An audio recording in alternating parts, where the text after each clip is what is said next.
launched Operation Epic Fury, the most lethal, most complex, and most precise aerial operation in history. American troops or innocent commercial shipping, you will face overwhelming and devastating American firepower. Project Freedom is defensive in nature, focused in scope, and temporary in duration. 2:13 local time, Zagros Mountains, western Iran. Staff Sergeant Cole Mercer is checking the green glow of his oxygen gauge inside an MH-47G Chinook as black ridgelines slide beneath the rotors. In 9 minutes, everything he knows about covert war will be shattered. Deep inside a mountain near Kermanshah, hydraulic doors are rolling open. Missile transporters are moving. Warheads are being armed. This is how the hunt begins. The Zagros are not gentle mountains. They are a wall. A maze of rock, folded ridgelines, steep ravines, knife-edge passes, and caves cut into stone that has protected armies for centuries. Somewhere inside that darkness sits a fictional underground IRGC missile complex built into a western spur overlooking the routes that connect Iran's interior to its frontier. On paper, it is a storage and maintenance site. In reality, in this scenario, it is a launch node. 24 solid-fuel missiles, 12 transporter erector launchers, 4 blast doors, 3 internal galleries, 1 reinforced command chamber buried deep enough to make most planners hesitate. And that's what makes it dangerous. From this part of Iran, medium-range missiles can threaten U.S. forces and partners across the Gulf. Al Udeid in Qatar. Naval infrastructure tied to Fifth Fleet in Bahrain. Airfields, ports, logistics hubs, tanker routes. Real geography. Real military math. Imagine you're standing on that ridge in freezing night air, staring at a mountain that looks dead, while inside it sits enough firepower to put an entire region on edge before sunrise. Tonight, in this fictional scenario, regional tensions have already spiked after proxy strikes at sea and a failed diplomatic backchannel. Washington believes a missile salvo is imminent. Tehran's hardliners in this story believe a limited, deniable strike can reset deterrence. Launch fast. Launch from cover. Saturate defenses. Force headlines. Then disappear back into the rock before counterfire arrives. It is not a campaign meant to win a war. It is meant to shock, to humiliate, to prove that mountains can still hide teeth. Inside the base, the plan looks smart. Launch the first wave of 8 Desfil-class missiles toward Gulf targets. Follow with shorter-range systems aimed at regional infrastructure. Use decoy trucks to clog overhead surveillance. Push false signals through radio traffic to suggest the launchers are moving south. Hold air defenses in reserve. Keep the tells inside the mountain until the last possible minute. Fire. Reverse. Reload. Vanish. The commanders running this fictional operation believe they have compressed the timeline so tightly that no one can stop them without attacking blind. But there's a problem with their plan. What they didn't account for is that the United States, in this scenario, did not begin watching when the blast doors opened. It began months earlier. Pattern of life analysis. Ventilation heat signatures. Vehicle track density after rain. Generator cycles. Fiber traffic spikes. Satellite passes cross-cued with signals intercepts. While the missile crews believed the mountain made them invisible, the mountain was already breathing for them. And breathing leaves rhythm. Rhythm becomes pattern. Pattern becomes target. At 0:41, 2 hours before Mercer's helicopter ever crossed the border in this fictional story, an infrared satellite flags abnormal thermal bloom at one of the tunnel mouths. 9 minutes later, an RC-135 rivet joint orbiting far outside Iranian airspace catches a burst of encrypted traffic consistent with launch preparation. Then a stealth drone sees what matters most. One TEL staged nose forward in a firing gallery, not storage posture. That changes everything. This is no exercise. No bluff. No movement drill. A launch sequence has started. Inside the Combined Air Operations Center at Al Udeid, screens shift from monitoring to execution. The alert cascade starts quietly, almost calmly. Intelligence officer. Battle captain. Air defense liaison. Special operations desk. Then the room tightens. F-35, as already airborne, are redirected. A destroyer in the Gulf updates its Aegis track picture. Tankers are pushed east. A cyber package goes live. And on a separate net, the order reaches a joint special operations task force forward staged for exactly this possibility. Mission profile: breach, seize, disable, extract. Could you make that call? Send Rangers into a mountain fortress in sovereign Iranian territory because the alternative is letting missiles leave the rails? That is the kind of decision modern warfare compresses into minutes. The assault force in this fictional scenario is brutal in its simplicity. 96 Rangers from the 75th Ranger Regiment, 4 MH-47Gs for lift, 2 MH-60M direct action penetrators for escort, 1 MC-130J feeding navigation data and command relay. F-35A Lightning IIs clearing the outer air picture. MQ-9 Reapers and small tactical drones watching the ridgelines. An AC-130J Ghost Rider holding farther back, waiting for positive clearance. Not a massive invasion. Not a division rolling through a border. A knife, sharp, fast, and aimed straight at the throat. 217. The first layer of the hunt begins. 40 miles from the objective, electronic warfare reaches out ahead of the helicopters. Data links flicker. Search radars near the approach corridor start seeing ghosts.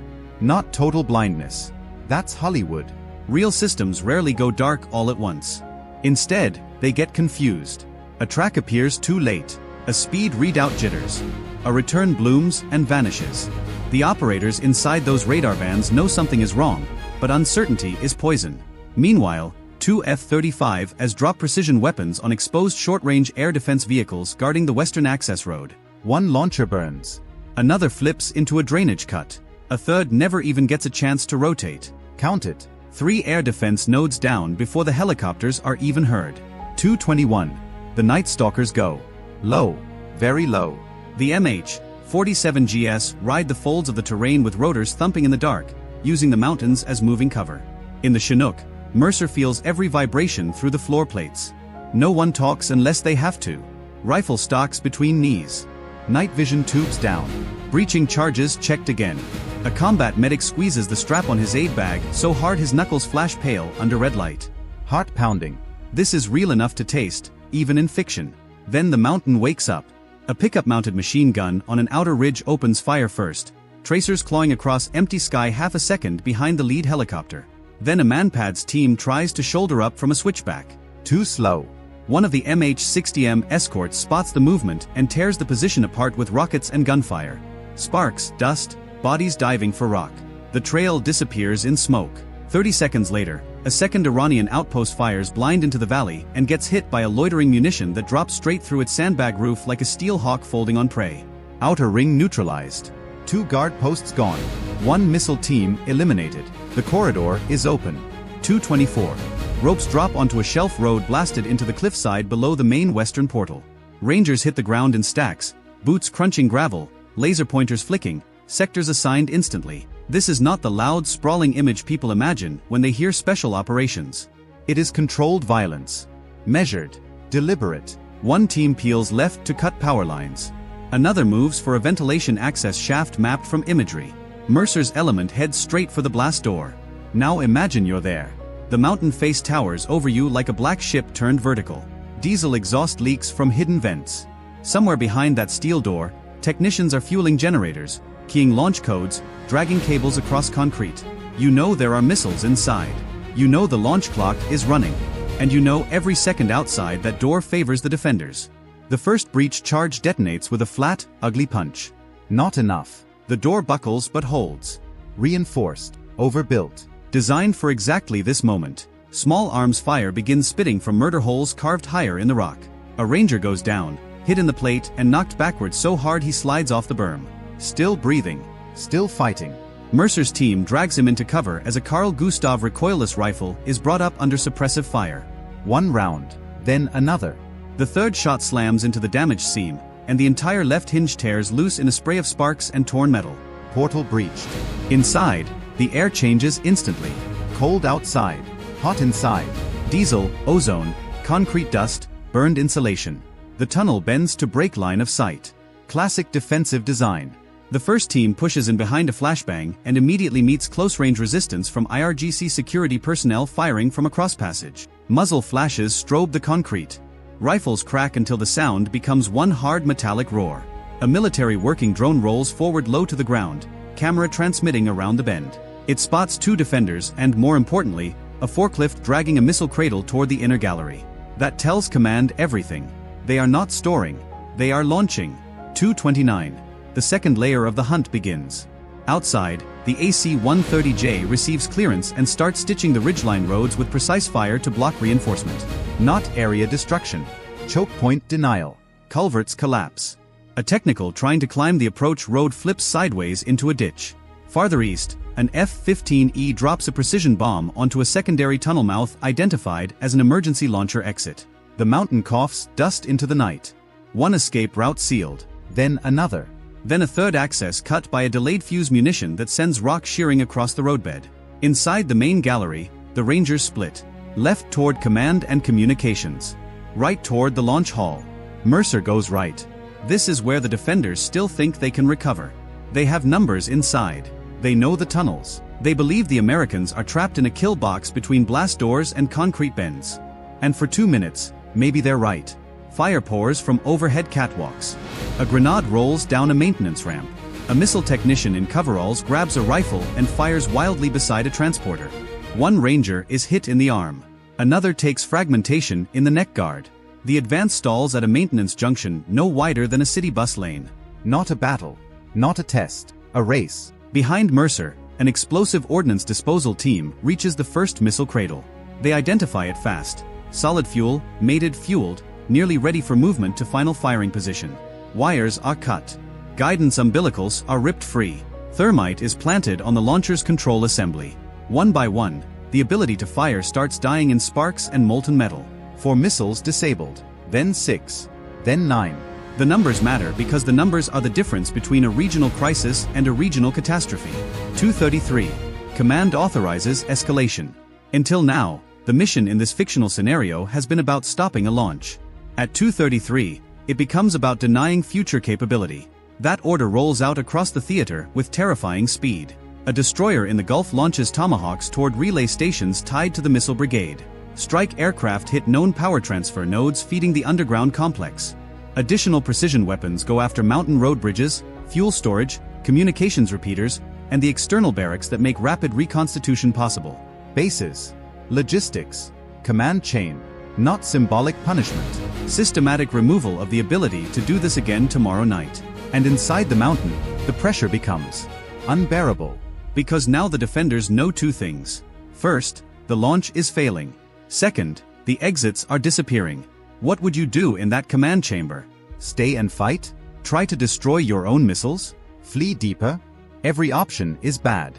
Every second is worse. 2:36. Mercer's team reaches the launch hall. Picture it. A cavern cut straight into stone, high enough to swallow a house, lit in harsh industrial white. 2 tells lined up nose first on guide rails.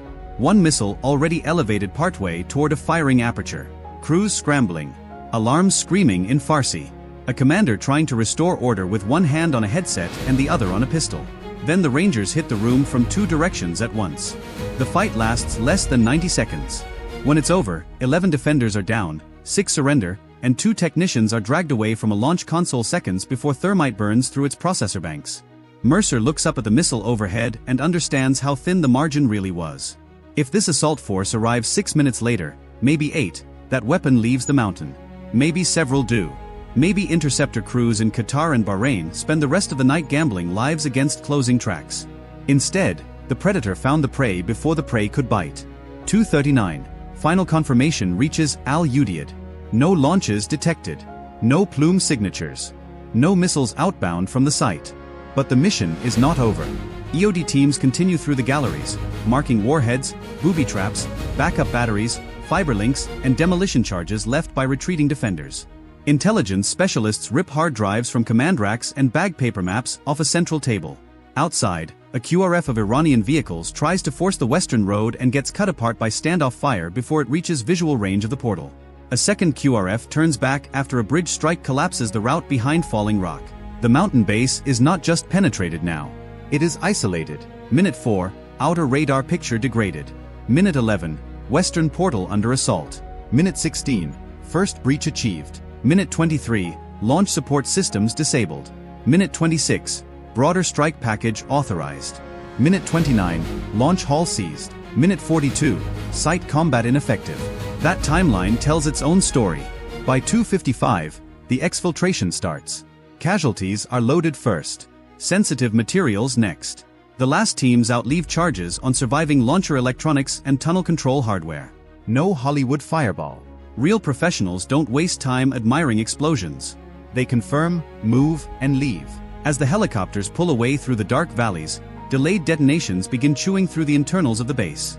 Power dies. Backup circuits fry. The launch hall falls silent except for secondary pops and the hiss of ruptured lines. So what's the final tally in this fictional scenario? 24 missiles intended for imminent use. 0 launched. 12 launch vehicles either destroyed, crippled, or captured in place. 4 tunnel portals rendered unusable. 3 external air defense nodes eliminated before they could shape the fight. 2 reinforcement columns stopped cold. 1 strategic surprise lost forever. US losses in this scenario are limited but not bloodless. Several wounded, 1 helicopter damaged, no aircraft downed. Iranian losses are far heavier at the objective, but the real damage is not counted in personnel. It is counted in vanished confidence. Because once a mountain fortress is breached, every other mountain fortress starts to feel smaller. And that is the deeper lesson. Modern warfare is not only about armor thickness, tunnel depth, or missile range. It is about who sees first, who decides faster, and who can fuse intelligence, air power, cyber effects, and disciplined ground action into a single violent minute. The defenders in this fictional story trusted geography. They trusted stone. They trusted secrecy. But secrecy is fragile when heat, signals, routine, and logistics all betray you.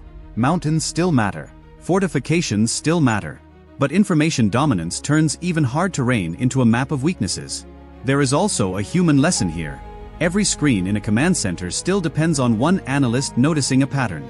Every raid still depends on one pilot holding altitude in darkness, one ranger choosing the correct corner, one medic getting a tourniquet on in time, one commander refusing to hesitate when hesitation means missiles leave the rails. Technology shapes the battlefield. Human judgment still decides it. And maybe that is the most unsettling part of all. Not that a secret missile base could be found. Not that it could be breached. But that the entire outcome could hinge on less time than your morning commute. Which decision was most critical? Debate below. Hit subscribe for in-depth military breakdowns.